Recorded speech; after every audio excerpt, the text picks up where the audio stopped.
देश की एक सबसे बड़ी एग्जाम, ये सरकार, उनके मंत्री, उनकी सिस्टम ठीक तरह से नहीं ले पा रही, पेपर लीक हो रहे हैं। आपने देखा होगा महाराष्ट्र में, मराठवाड़ा में एक नीट के स्टूडेंट ने आत्महत्या कर ली निराशा में। बच्चे डिप्रेशन में गए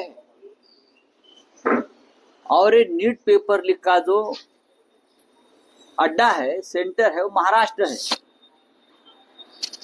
लातूर है।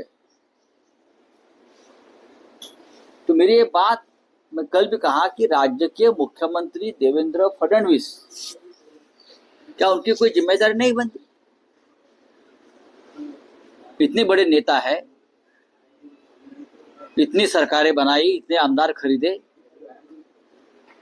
इतने एमपीज खरीदे, उनके हाथ में इतनी बड़ी यंत्रणा है, इंटेलिजेंस है, पुलिस है, सीआईडी है, ईडी है, सीबीआई है, लेकिन इतने सालों से उनके नाक के नीचे नीट पेपर लीक का कांड चल रहा था और पूरे देश में महाराष्ट्र की बदनामी हुई। और अब आर्मी को बुलाया है एग्जाम लेने के लिए। आर्मी क्या क्या करेगी? आर्मी बॉर्डर पर काम करेगी, आर्मी ऑपरेशन सिंदूर करेगी, आर्मी टेररिज्म के खिलाफ लड़ेगी। हाँ, जब बाढ़ आती है, कोई संकट आता है नेचुरल, तो वहां काम करेगी। अब एक नई जिम्मेदारी उनके ऊपर आ गई कि एग्जाम ले लो भाई, एग्जाम ले लो, चुनाव ले लो। क्या ये आर्मी का काम है? ये फेलियर ऑफ सिस्टम गवर्नमेंट है, गवर्नेंस है। अब मैंने पढ़ा कि प्रधानमंत्री खुद ध्यान देंगे। उसका मतलब क्या है? अब प्रधानमंत्री एग्जाम सेंटर पर जाकर बैठेंगे, हेडमास्टर। महाराष्ट्र इतने बड़े पेपर लीक का सेंटर कैसा बना, अड्डा कैसा बना, उसकी जांच होनी चाहिए। मैं बार बार कह रहा हूं, ये सब लोग बीजेपी से संबंधित लोग, सभी लोग। आप किसी का भी नाम लीजिए, मैं आप उनकी आरएसएस और बीजेपी की हिस्ट्री बता दूंगा। चाहे कुलकर्णी हो, चाहे मोटेगांवकर हो, चाहे मनीष मांडरे हो, चाहे हवलदार हो, चाहे वो चेतन शाह, तेजस शाह हो, ये सभी लोग बीजेपी और आरएसएस के समर्थक और कार्यकर्ता और सपोर्टर है। सर, सुप्रीम कोर्ट में इस मामले को लेकर सुनवाई भी होने वाली है। अरे सुप्रीम कोर्ट की बात छोड़ दीजिए, सुप्रीम कोर्ट में कुछ नहीं होता। जो सरकार बताएगी उनको वही निर्णय आ जाएगा। सर, ये सीएम सिद्धारमैया ने जो है कल इस्तीफा दे दिया मुख्यमंत्री पद से। आज जो है राहुल गांधी से दिल्ली में मुलाकात करेंगे, राज्यसभा के लिए भी उन्होंने मना कर दिया है। देखिए, ये कांग्रेस पार्टी की एक इंटरनल व्यवस्था है, लेकिन मेरा आदर जो है सिद्धरामैया जी के प्रति वो बढ़ गया है। इतनी स्मूथ तरीके से कभी कोई सत्तांतर नहीं होता किसी राज्य में, कोई अपना पद नहीं छोड़ता। हाँ, जो इतने सीजन लीडर है, वहां के एक लोक नेता है सिद्धरामैया जी। हाँ, लेकिन कांग्रेस पार्टी, उनके पार्टी ने आदेश दिया और पद छोड़ा। ये बहुत कम बार मैंने देखा है देश की राजनीति में। इसलिए मेरा जो आदर है सिद्धरामैया जी के प्रति वो बहुत बढ़ गया है। सर, क्या लगता है कांग्रेस में सिद्धरामैया ने दिल्ली में जाने से तो मना कर दिया है, लेकिन क्या आला हाईकमान की पोस्ट संभालेंगे या फिर उनके पास? नहीं, बात तो वो मैंने कह सकता हूँ, लेकिन कुछ लोगों की एक मानसिकता होती है कि राज्य में काम करें। दिल्ली उनको ज्यादा पसंद नहीं आती राष्ट्रीय राजनीति। मेरे हिसाब से सिद्धरामैया जमीन से जुड़े हुआ नेता है, कर्नाटक के बहुत बड़े नेता है। जैसे महाराष्ट्र में हमारे वसंत दादा पाटिल थे, वसंतराव नाईक थे, ये लोग महाराष्ट्र में काम करना ज्यादा पसंद करते थे। उसी तरह से सिद्धरामैया भी बहुत बड़े लोक नेता है, वो अपने राज्य में काम करना चाहते हैं, उनको दिल्ली की हवा पसंद नहीं। हाँ, बोला। देशाच्या सीमांचं संरक्षण करणं ही होती, पण आता ही नवी जबाबदारी येऊन पार पडते। नीटच्या परीक्षांचे पेपर हे वायुदलामार्फत परीक्षा केंद्रावर पोहोचवले जातात। जो सगळा घोळ गेले 2 आठवडे देश पाहतोय, नीटचा जो घोळ आहे, लाखो विद्यार्थ्यांचं भवितव्य टाकलं आहे, अनेकांनी नैराश्यामुळे आत्महत्या केलेल्या आहे. मराठवाड्यामध्ये एका तरुणानं आत्महत्या केली, नीटच्या विद्यार्थ्यानं. महाराष्ट्रातले नव्हे देशातले असंख्य विद्यार्थी ज्याने नीटची परीक्षा दिली आणि देणार होते, त्यांच्यामध्ये डिप्रेशनची एक भावना निर्माण झालेली आहे. त्यांचं मानसिक संतुलन खराब झालेलं आहे. त्यांना आपल्या भविष्याची चिंता वाटते आणि याला सर्वस्वी जबाबदार देशाचे पंतप्रधान, देशाचे शिक्षण मंत्री धर्मेंद्र प्रधान आणि महाराष्ट्राचे मुख्यमंत्री सन्माननीय. नीटचा जो अड्डा आहे, जसा दहशतवाद्यांचा हल्ला असतो, अड्डा असतो बालकोटला वगैरे, तिथे मग तुम्ही अटॅक केलात, काय कुठला अटॅक केलात, सर्जिकल, तसे अड्डे पेपर लीक वाल्यांचे, नीटचे, केंद्रीय परीक्षांचे हे महाराष्ट्रात असावेत. आणि सुद्धा देवेंद्र फडणवीस यांच्यासारखा मुख्यमंत्री असताना, ज्यांना सर्व काही क्षणात कळतं आणि जे क्षणात निर्णय घेतात, ज्यांच्याकडे मिनिटाची माहिती येत असते, त्यांचं गुप्तचर खातं फार मोठं आहे. ते काय फक्त विरोधी पक्षांच्या लोकांवर पाळत ठेवण्यासाठी, त्यांचे फोन टॅप करण्यासाठी. मराठवाड्यामध्ये सगळ्यात मोठा अड्डा आहे. आणि ही नाचक्की महाराष्ट्रामुळे देशावरती आली. याची जबाबदारी राज्याचे मुख्यमंत्र्यांनी घेणं गरजेचं आहे. त्यांनी समोरून सांगायला पाहिजे, हो मी जबाबदार आहे. जसं काल केंद्रीय शिक्षण मंत्र्यांनी जबाबदारी घेतली, ठीक आहे, त्यांचा राजीनामा आम्ही मागतो. पण महाराष्ट्रामध्ये हे पेपर लीकचं सगळ्यात मोठं केंद्र आहे. आणि जे लोक पकडले आतापर्यंत 8 महाराष्ट्रातून प्रमुख, हे सगळे भारतीय जनता पक्षाशी संबंधित आहेत. नीटचे प्रमुख कोण आहेत? प्रदीप जोशी. कोण आहेत? RSSचे कडवट समर्थक आहेत. त्यांचा रेकॉर्ड पहा. प्रदीप जोशी महाराष्ट्रातले आहेत माझ्या माहितीप्रमाणे. आणि सगळ्यात भारतीय जनता पक्ष आणि संघ परिवारातले अत्यंत जवळचे असल्याशिवाय त्यांना नीटच्या प्रमुखपदी नेमलंच जाऊ शकत नाही. हे सगळे पेपर सेट करणारे कोण आहेत? हे भाजपशी संबंधित लोक आहेत. त्याच्यामुळे पेपर लीक करणारे पण तेच लोक आहेत. याची जबाबदारी राज्याच्या मुख्यमंत्र्यांनी घेतलं पाहिजे. या देशातली एक परीक्षा तुम्ही घेऊ शकत नाही. एक परीक्षा तुम्ही काय देशाचं रक्षण करणार आणि नवीन पिढीचं भविष्य घडवणार, तरुण पिढीचं? तुम्हाला आर्मी आणावी लागते परीक्षा घ्यायला. आर्मीने काय काय काम करायचं. आत्ताच मी भारतीय सीमांचा दौरा केला केंद्रातर्फे. आर्मी तिथे 20,000 फूट पहाडावरती बसलेली आहे. ते काम करतायत. पाकिस्तान सीमेवरती आहेत, भूतान सीमेवरती आहेत, चीनच्या सीमेवर आहेत. आता काय त्यांना तुम्ही मागे बोलवून सगळ्यांना सीमा सोडून या, परीक्षा घ्यायच्या आहेत. हेडमास्टर मोदींचा आदेश आहे, डिफेन्स मिनिस्टरचा आदेश आहे. त्यांना तुम्ही परीक्षा घ्यायला लावणार. त्यांचं ते तुम्ही ते central reserve force, paramilitary force हे मतदानात येणार, मतदान पेट्यांचं रक्षण करणार. आता परीक्षा पेपर याच्यावर काम करणार. ही या देशावरती आलेली नामुष्की आहे, अपयश आहे.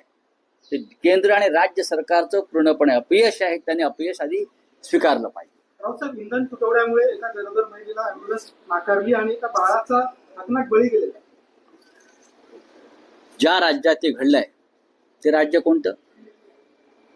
राज्य सांगा मला. जर ते महाराष्ट्र असेल तर सदोष मनुष्यवधाचा गुन्हा महाराष्ट्र सरकारवर दाखल झाला पाहिजे. कारण सगळं काही अलबेल आहे, लोकांनी चिंता करू नये. हे कोण सांगत होतं कालपर्यंत?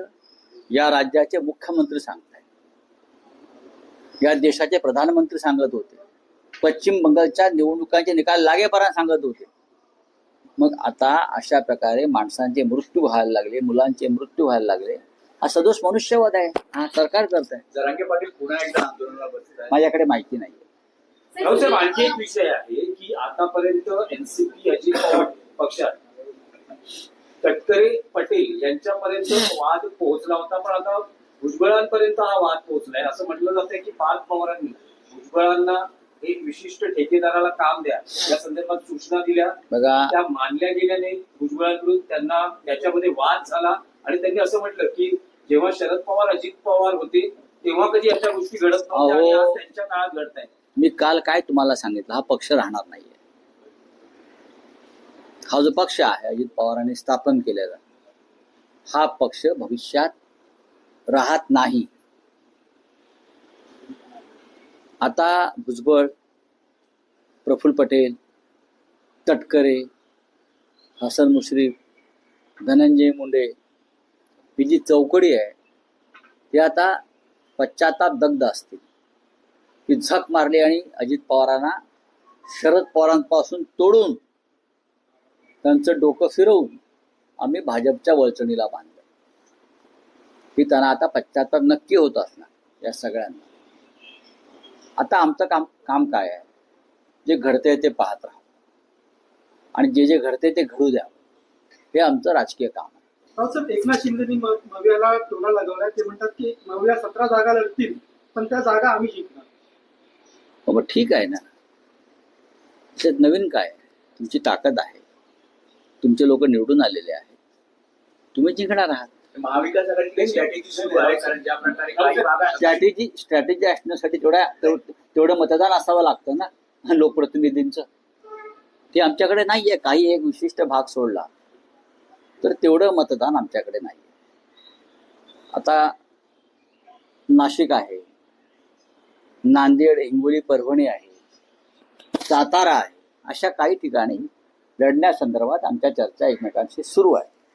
पण दुर्दैवानं अनेक स्थानिक स्वराज्य संस्थांच्या मतदारसंघामध्ये आमच्याकडे तेवढं पुरेसं म्हणण्यापेक्षा खूपच कमी असं मतदान असल्यामुळे त्या जागामध्ये का लक्ष घालायचं अशी आमच्याकडे चर्चा आहे. पण हे 4-5 जे मतदारसंघ आहेत मला मी सांगितलं, त्याच्यावरती कोणी काय लढावं, कसं लढावं याच्यावर चर्चा सुरू आहे. महायुतीमध्ये जे भांडण चालू आहे त्याचा फायदा घेण्याचा काही प्रयत्न आहे का? नाही. अनेक ठिकाणी त्यांच्या भांडणाचा आम्हाला फायदा होणार नाही, इतकी आमच्या जागा कमी. तेच आहे. राऊतसाहेब, तुम्ही म्हणतात संख्याबळ नाहीये, अशा वेळेस स्ट्रॅटेजीचा काय भाग?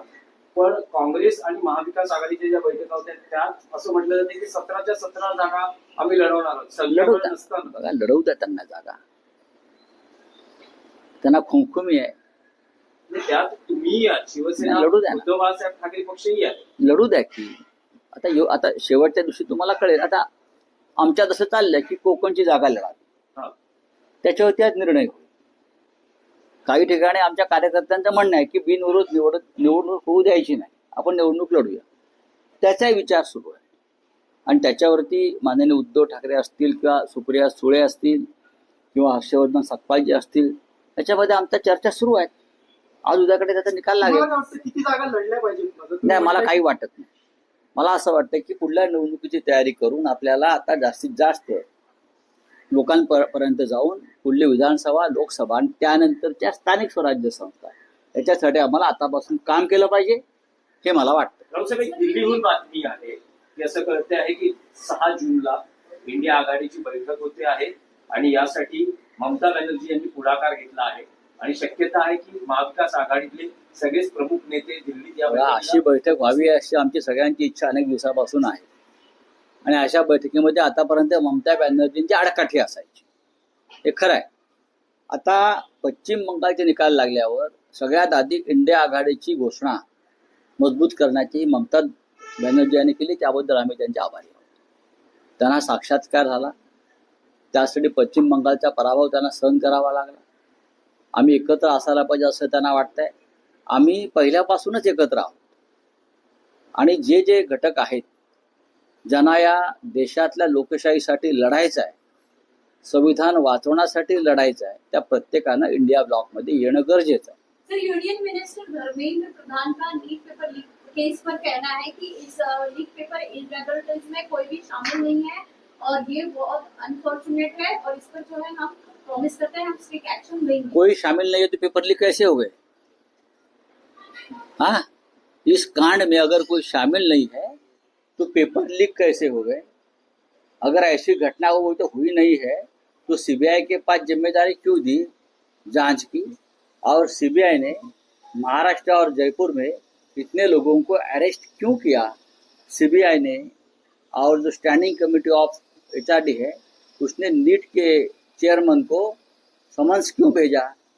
उस बारे में भी प्रधान साहब को हमारे क्लैरिफिकेशन देना होगा। सबसे ज्यादा लोग तो महाराष्ट्र में अरेस्ट हो गए। हाँ, पैसे की लेन देन में कैसे पेपर बिक गए ये सीबीआई ने बताया है। क्या ये हमारे देश के एजुकेशन मिनिस्टर को पता नहीं क्या चल रहा है देश में? फिर आर्मी को क्यों बुला रहे हो आप एग्जाम लेने के लिए, मिस्टर प्रधान जी? चलो, thank you. Sir, India Aghadi की बैठक है, उस पर क्या कहना चाहते हैं? इंडिया आघाड़ी की बैठक होती है तो हम जाएंगे, लेकिन अब तक कोई हमारे पास पूरी जानकारी नहीं है, ना इन्विटेशन है।